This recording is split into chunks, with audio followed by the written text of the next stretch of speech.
Hello students, welcome back to commercial sir. आज हम discuss करेंगे डेप्रिसिएशन के प्रैक्टिकल क्वेश्चन के बारे में कि एग्जाम में जो क्वेश्चन आएगा उसको कैसे अटेम्प्ट करना है। इससे पहले हम बेसिक्स डिस्कस कर चुके हैं, what is depreciation, methods of depreciation और कैसे हम कंप्यूट करते हैं एसएलएम और डब्ल्यूडीपी। उसका एक शॉर्ट में ब्रीफ में मैंने एक वीडियो अपलोड किया हुआ है, आप हमारे चैनल पे जाके उसको भी देख सकते हैं। आज हम डिस्कस करेंगे एसएलएम मेथड। एसएलएम बताया था स्ट्रेट लाइन मेथड, उसको कैसे सॉल्व करेंगे अगर आपको एग्जाम में क्वेश्चन आ जाए। एक क्वेश्चन मैंने आपके लिए फ्रेम किया है जिसमें मैंने सभी कॉन्सेप्ट्स को कवर किया है। आपका ये सिंगल क्वेश्चन आपका एसएलएम मेथड से डेप्रिसिएशन को बिल्कुल क्लियर कर देगा। चलिए देखते हैं कि कैसे सॉल्व होता है।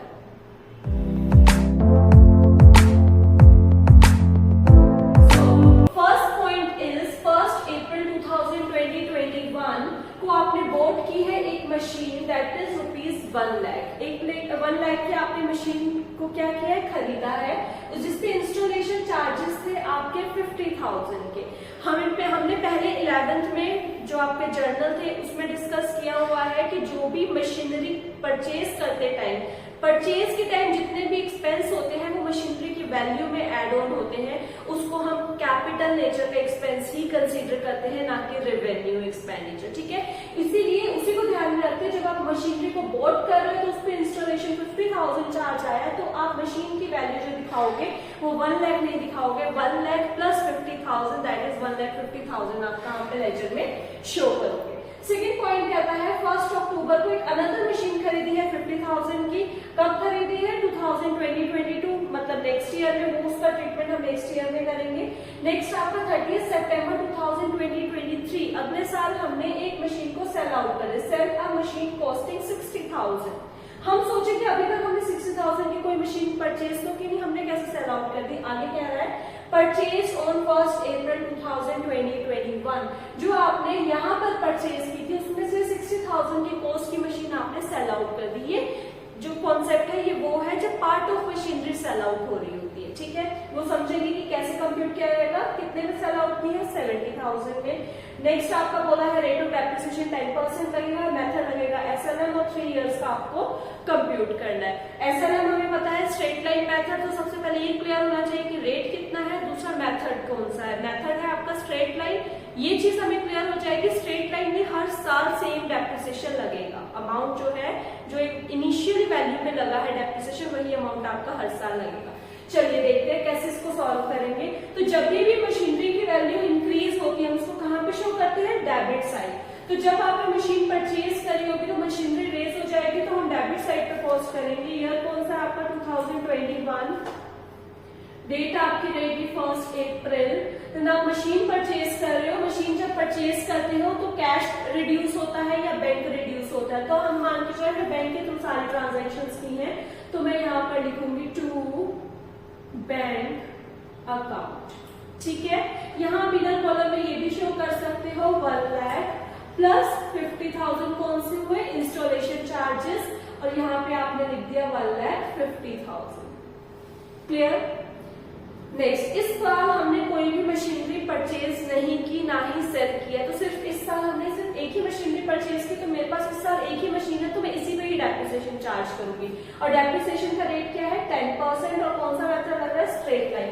तो फर्स्ट ईयर में 10% इनिशियल वैल्यू क्या है जब आपने परचेज की 1,50,000, तो आप इस पे डेप्रिसिएशन लगाओगे, तो यहाँ पर लिखोगे bye depreciation.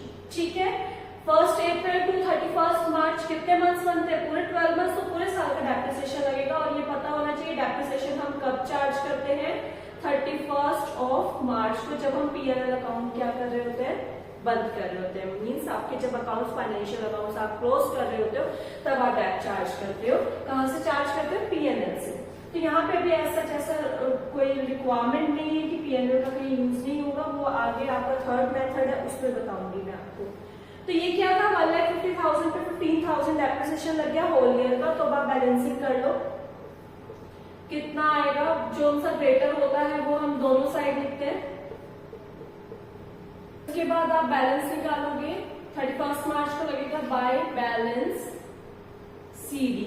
CD means carried down. अब जो सा भी ग्रेटर होता है वो दोनों साइड हमने मेंशन कर दिया है, दोनों साइड लिखते हैं 1,50,000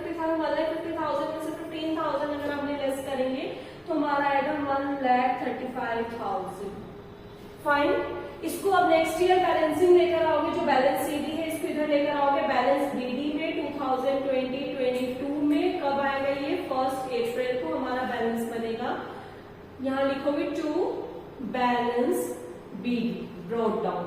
ठीक, कितना लेकर आए हम? 1,35,000। अब यहाँ पे क्या हुआ? 2020-22 में मैंने 1 अक्टूबर को मशीनरी परचेज की है 50,000 की, तो अभी 31 मार्च से पहले 1 अक्टूबर आ रहा है, तो हम सीक्वेंस में ही चलेंगे। तो 1 अक्टूबर को हमने एक और मशीन परचेज कर ली, जिससे मशीन की वैल्यू क्या होगी? इंक्रीज होगी। तो इसलिए मैंने क्या किया? डेबिट साइड पे क्या लिखा? To bank account. कितने की मशीन परचेज की है? 50,000 की, तो मैंने यहाँ पे 50,000 मेंशन कर दिया। ठीक है, अब आएगी। अब उसके बाद हमने कुछ नहीं किया, फिर अगेन हमने 23 में किया है, तो तब तक के लिए हम कुछ नहीं करेंगे। 31 मार्च का डेप्रिसिएशन चार्ज होगा। 2020-23 कौन सा मार्च आएगा यहाँ पे? 31 मार्च। ठीक है ना? तो यहाँ पर आप डेप्रिसिएशन लगाओगे। अब क्वेश्चन अराइज होगा कि अब मेरे पास दो मशीनरी है, तो मैं क्या डेप्रिसिएशन? फर्स्ट मशीन पे पूरे साल का डेप्रिसिएशन 15,000 लगेगा, तो स्ट्रेट लाइन मेथड होने की वजह से ये 15,000 हर साल लगेगा।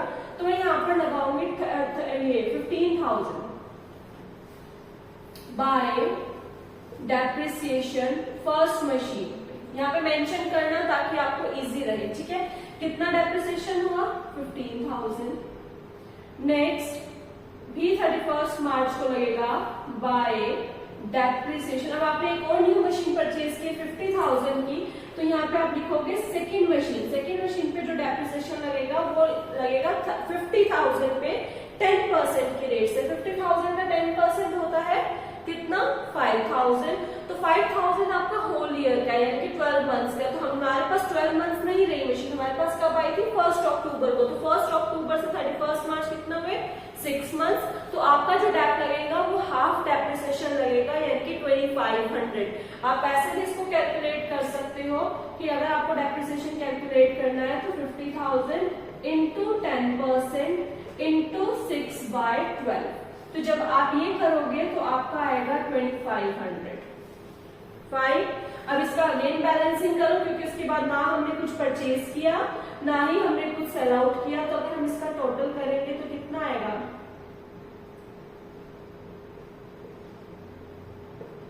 ठीक है, 1,85,000 और यहाँ पर भी आ जाएगा 1,85,000। अब 1,85,000 में से आप 15,000 एंड 2,500 लेस कर दोगे। जब आप 15,000 एंड 2,500 लेस करोगे 1,85,000 माइनस 15,000 माइनस 2,500, तो ये आपका आएगा 1,675,000। फाइन, और यहाँ पे क्या आ जाएगा? By balance CD. अगर आपको इसको या वैसे तो ये वर्किंग नोट में शो करना होता, मैंने यहाँ पे आपको ऐसे शो कर दिया। अब 31 मार्च। नेक्स्ट हम लेकर आएंगे बैलेंस सीडी जो है बीडी में लेकर आएंगे, जैसा कि हमने पहले किया। टू बैलेंस बीडी कितना आया? 1,675,000। कौन से ईयर में? 2020-23 में। कौन सी डेट आएगी? 1 अप्रैल आएगी। ठीक है, हमें कितने इयर्स का बनाना था? 3 इयर्स का। 2 ईयर का बन चुका है, 3rd ईयर बनाएंगे। अब ये पॉइंट बहुत इंपॉर्टेंट है, इसको ध्यान से समझना। ठीक है, कह रहा है 30 सितंबर को हमने मशीन सेल आउट कर दी। तो सबसे पहले हमें पता चला, जब मैं परचेज कर रही थी डेबिट साइड पे लिखूंगी, सेल करूंगी तो कहाँ लिखूंगी? क्रेडिट साइड पे। तो यहाँ पर 2020-23 सबसे पहले यही लिख लो, आपका कब सेल आउट हो रही है? 30 सितंबर को। ठीक है, सेल आउट हो रही है तो क्या करेंगे? बाय बैंक से एंट्री करेंगे। कितने में सेल आउट हुई? कॉस्टिंग थी 6,000 की, सेल आउट हुई है 70,000 में, तो आप यहाँ पे 70,000 लिख दो। ये तो इसमें कुछ ऐसी टेंशन वाली बात नहीं है। सेल आउट हो रही है तो बाय बैंक लिख के सेल वाला अमाउंट लिख दो। जो मेन जो प्रॉब्लम आती है वो ये आती है कि भाई डेप्रिसिएशन कंप्यूट करने में और प्रॉफिट एंड लॉस निकालने में, तो वो कैसे निकालना है? ये जो है आपका 1 अप्रैल को जो आपने परचेज की है 60,000 की मशीन परचेज की, यहाँ कहीं हमने 60,000 की मशीन खरीदी नहीं। बच्चे सोचते हैं कि ये हमने खरीदी तो है नहीं, तो हम सेल आउट कैसे करें? तो ये है पार्ट ऑफ द मशीनरी का, कि जब आपका कुछ पार्ट मशीनरी का बिक जाता है। वो कब खरीदी थी? 1 अप्रैल को। तो यानी कि जो 1 अप्रैल को खरीदी है 1 lakh rupees plus 50,000 installation charges, यानी कि ये वाली मशीन सेल आउट हो रही है। क्लियर हुआ? तो ये जो मशीन सेल आउट हो रही है इसमें से 60,000 क्या हो रहे हैं कि मशीन रिड्यूस हो रही है। तो आपने 60,000 इसके, अब आप ये डेप्रिसिएशन तो चार्ज नहीं कर सकते क्योंकि ये डेप्रिसिएशन पूरी मशीन पे लगा हुआ है, तो आपको वर्किंग करनी पड़ेगी। यहाँ पर मैं वर्किंग नोट बना रही हूँ। तो यहाँ पर आपकी 1 अप्रैल 2021 में जो वैल्यू थी वो मैं मान के जो 60,000 की मशीन थी, ठीक है, इस पे मैं पूरे साल का डेप्रिसिएशन लगाऊंगी। क्यों? क्योंकि वो 1 अप्रैल को मेरे पास थी, तो इस पे 6% डेप्रिसिएशन लगेगा, सॉरी 10% डेप्रिसिएशन लगेगा 6,000, तो दैट इज 54,000। देन उसके बाद ये जो वैल्यू आएगी 1 अप्रैल 2022, लेकिन मेरे को कब चाहिए? 30 सितंबर 2023 में चाहिए। तो तब तक के मुझे कैलकुलेशन करनी, तो इसमें भी मैं पूरा डेप्रिसिएशन लगाऊंगी। तो इस पे अगेन 6,000 लगेगा क्योंकि पूरे साल हमारे पास नहीं मशीनरी। तो अगर मैं इसमें से लेस करूंगी तो कितना आ जाएगा? 48,000 आ जाएगा। अगेन ये कब आई वैल्यू? 1 अप्रैल 2023। अब यहाँ एक मिनट के लिए पॉज लेंगे। 2023 मतलब ये वो ईयर आ गया जब मेरी मशीन सेल आउट हो रही है। अब आपने देखना है कि कब सेल आउट हो रही है। 1 अप्रैल को मेरे पास वैल्यू आ गई, कहीं पर 1 अप्रैल को सेल आउट हो रही होगी, फिर कोई डेप्रिसिएशन नहीं लगेगा। क्यों? क्योंकि ये मशीन जो है हमारे पास रही नहीं, यूज ही नहीं हुई, लेकिन हमने ये मशीन सेल आउट की 30 सितंबर को, यानी कि 6 महीने मैंने इस मशीन को यूज किया है, तो उसका डेप्रिसिएशन बनता है। तो मैं यहाँ पर 30 सितंबर का डेप्रिसिएशन लगाऊंगी। कितने मंथ्स का? 6 मंथ्स का। तो 6,000 लग रहा था पूरे साल का, आधा कर देंगे तो कितना लगेगा? 3,000। तो मेरी जो मशीन की वैल्यू रहेगी 30 सितंबर को, वो रहेगी कितनी? ये 30 सितंबर को मशीन की वैल्यू आ गई कितनी? 45,000 रुपीज। ये यहाँ पर मैंने छोटा सा मेंशन किया है, इसको देख लेना जूम करके। ठीक, पहले आप इस वर्किंग का स्क्रीनशॉट लो पूरे क्वेश्चन का, फिर आगे चलते हैं। चलिए, अब इसी में से हमें निकालना है, हमें इस वाले पार्ट का, ऊपर वाले पार्ट का कुछ नहीं करना। मेरे को सबसे पहले यहाँ से डेप्रिसिएशन चाहिए। क्यों? क्योंकि मुझे 6 महीने का डेप्रिसिएशन लगाना है। वो कितना है? 3,000। तो मैं यहाँ पे 30 सितंबर को ही डेप्रिसिएशन लगाऊंगी, 31 मार्च को नहीं लगाना। जो मशीन सेल आउट हो रही है जब तक रही तब तक डेप्रिसिएशन चार्ज करो। तो बाय डेप्रिसिएशन कितने मंथ्स का लगेगा? 6 मंथ्स का। यहाँ साथ साथ मेंशन करते रहो। तो कितना आ गया? 3,000। आपकी जो मशीन की वैल्यू है कितनी है? 45,000। अब यहाँ पर आपको प्रॉफिट हुआ या फिर लॉस हुआ? प्रॉफिट हुआ। 45,000 कॉस्ट थी, आपने कितने में सेल आउट कर दी? 70,000 में सेल आउट कर दी। तो आपको कितने का प्रॉफिट हुआ होगा यहाँ पे? अगर मैं यहाँ पे करूँ 45,000 माइनस 70,000 कर दूंगी तो कितना आएगा? 25,000। ठीक है, इसको इरेज कर देती हूँ। तो अब मैं क्रेडिट साइड पे क्या करोगे? प्रॉफिट मेंशन कर दोगे। प्रॉफिट जो आपका आया वो कितना है? 25,000 रुपीज प्रॉफिट है, तो आप वो मेंशन करो यहाँ पर टू P&L। ठीक है, 25,000। सेल के केस में सिर्फ एक ही बात बताऊंगी आपको। सबसे पहले आपने बैंक लिखना है जितने भी अमाउंट में सेल आउट हुई है, फिर डेप्रिसिएशन देखना है कि चार्ज होगा या नहीं होगा। अगर ड्यूरिंग द ईयर हो रहा है तो डेप्रिसिएशन चार्ज करोगे क्रेडिट साइड पर। फिर आपने चेक करना है कि प्रॉफिट हुआ या लॉस हुआ। जैसे मैंने वर्किंग कराई थी वैसे चेक करोगे। प्रॉफिट होगा इधर, लॉस होगा तो इधर। तो आपकी मशीन थी, इसका जो भी है क्लोजिंग बैलेंस हम निकाल चुके हैं, प्रॉफिट लॉस निकाल चुके हैं। अब हमारे पास रिमेनिंग मशीन कितनी बची?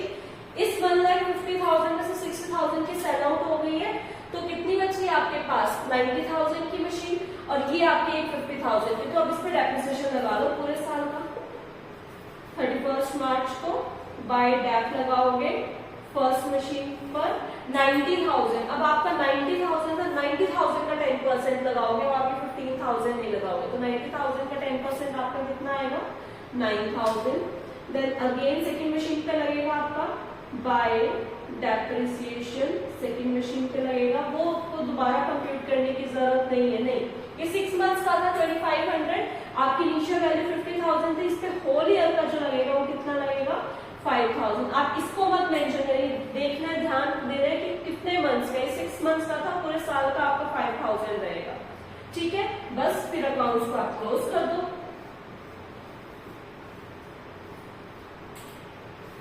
टोटल करेंगे इसका 16500।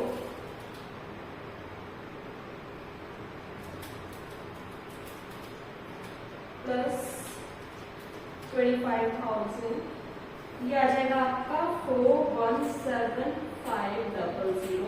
यहाँ पर भी लिखेंगे 417500। ठीक, अब इसमें से आपने माइनस क्या करोगे, माइनस करेंगे इसमें से 70,000, माइनस करेंगे 3,000, अगेन 9,000, फिर माइनस करेंगे हम 5,000। तो ये आपका जो बैलेंसिंग आ जाएगा वो आएगा 330500। यहाँ पे हम लिखेंगे by balance CD 31st of March. Again इसका आप करोगे 2023 में 1 अप्रैल को टू बैलेंस BD, ये वाला बैलेंस 3330500। बस 3 इयर्स का बोला था, 3 इयर्स का हमने बना दिया अकाउंट। यहाँ पे जो आपका क्वेश्चन है वो कंप्लीट होता है। आई होप ये आपको समझ आया होगा कि इसको कैसे अटेम्प्ट करना है। और क्वेश्चंस के लिए आप हमारे चैनल को सब्सक्राइब करें और लाइक करें, वीडियो को शेयर करना मत भूलें।